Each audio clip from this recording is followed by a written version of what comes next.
नमस्कार, आप देख रहे हैं द न्यूज और मैं हूं प्रतिमा पांडे। चलिए शुरुआत करते हैं खबरों का सिलसिला। प्रयागराज स्थित उत्तर प्रदेश राजश्री टंडन मुक्त विश्वविद्यालय के 21वें दीक्षांत समारोह में उत्तर प्रदेश की राज्यपाल एवं कुलाधिपति आनंदीबेन पटेल ने कहा कि उच्च शिक्षा में नारी शक्ति लगातार नए आयाम स्थापित कर रही हैं।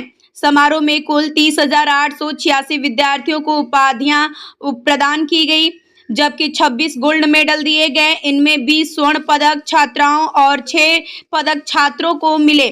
बीएससी की छात्रा रम्या सिंह ने सबसे अधिक 4 गोल्ड मेडल जीतकर विशेष उपलब्धि हासिल की।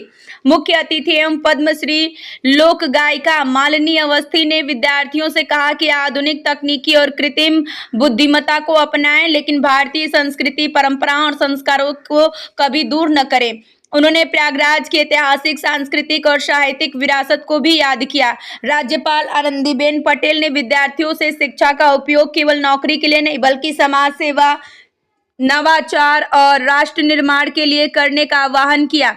उन्होंने पर्यावरण संरक्षण के तहत प्रत्येक विद्यार्थी से अपनी मां के नाम एक पौधा लगाने की भी अपील की। दीक्षांत समारोह में कैबिनेट मंत्री नंद गोपाल गुप्ता, नंदी उच्च शिक्षा मंत्री योगेंद्र उपाध्याय, राज्य मंत्री रजनी तिवारी सहित कई गणमान्य अतिथि उपस्थित रहे। आज के दीक्षांत समारोह में आप मुख्य अतिथि के साथ आई, कैसा लगा आज आप इन छात्रों के बीच में आकर? प्रयाग आना हर बार बहुत सौभाग्य का विषय होता है और हर बार एक उत्सव जैसा मुझे महसूस होता है। और उसका बहुत बड़ा एक कारण है कि बचपन में बहुत प्रयाग आना होता था, क्योंकि मिर्ज़ापुर में ही बचपन बीता जी। और संगीत साहित्य की जो समझ है उसमें मुझे लगता है प्रयाग का बहुत योगदान है मेरे अपने जीवन में। गत वर्ष ही इलाहाबाद विश्वविद्यालय, जो केंद्रीय इलाहाबाद विश्वविद्यालय, वहाँ से मुझे मानद डीलिट की उपाधि दी गई और इस वर्ष प्रयाग में यहाँ पर राजर्षि पुरुषोत्तम दास टंडन मुक्त विश्वविद्यालय मुख्य अतिथि के रूप में आमंत्रित की गई हूँ। मैं बहुत गौरवान्वित अपने आप को महसूस करती हूँ, क्योंकि शिक्षा हर व्यक्ति से जुड़ा एक अंग है। हम सब शिक्षा ले रहे हैं, शिक्षा के अंग हैं। और मैं तो चूँकि गुरु शिष्य परंपरा से संगीत सीखी हूँ, तो हमारी तो दीक्षा विश्वविद्यालय में भी हुई और संगीत के साथ अपने गुरु के साथ भी हुई। तो अपने अनुभवों से मैंने यहाँ पर आकर के बच्चों से अपने उद्बोधन में यही कहा कि इसे जीवन की शिक्षा का एक पड़ाव माने। जब शिक्षा आपके भीतर अंतस्थ हो करके हजम होने लगती, तब जाकर के ज्ञान का उदय होता है। तब समझ में आता है क्या पढ़ा और उसके अर्थ और कैसे उसके और उपांगों के भीतर प्रवेश करें, ये समझ में आता है। बहुत अच्छा लगा, कुलपति जी का आभार व्यक्त करती हूँ। और गवर्नर मैम थी, साथ में मंत्री महोदय थे, शिक्षा मंत्री, सबके उद्बोधन हुए। और एक बात की ज़रूर प्रशंसा मैं अलग से करूँगी महामहिम राज्यपाल महोदया की।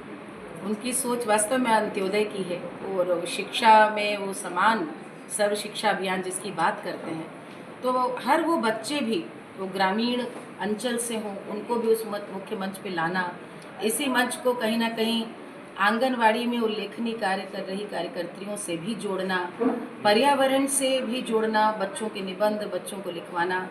मुझे लगता है ये एक ऐसा हिस्सा है जिसकी ओर बहुत प्रशंसा की जानी चाहिए कि शिक्षा पे सबका अधिकार है, बड़े मंच पे भी सबका अधिकार है। मैडम, आपने संगीत को जिया है, संगीत को सीखा है, समझा है।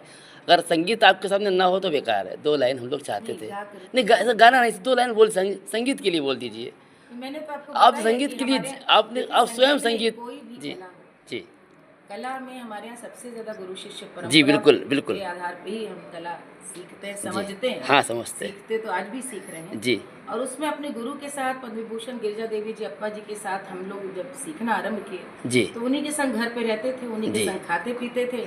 1 रुपया वो हमसे लेती नहीं थी जी। तो उनकी डांट हो या उनकी सीख हो, हाँ या वो अपने हाथ से निकाल के मिठाई खिलाती थी, वो सब हमारे लिए प्रसाद था। जी, तो बिल्कुल मुझे लगता है कि गुरु शिष्य में जब ये निकटता का भाव आता है, जी जब शिष्य इतना अधिकार समझे गुरु पे और गुरु भी छांट करके कहे कि भाई ये करना है, जी, यही एक गुरु शिष्य परंपरा विश्व में कहीं नहीं है। वहाँ पे टीचर और स्टूडेंट है, स्टूडेंट और टीचर क्लास से सब्जेक्ट को समझते हैं, डिकोड करते हैं, चले जाते हैं जी, लेकिन गुरु के संग शिष्य की शिक्षा 24 घंटे क्या आजीवन चलती है, कभी समाप्त नहीं होती।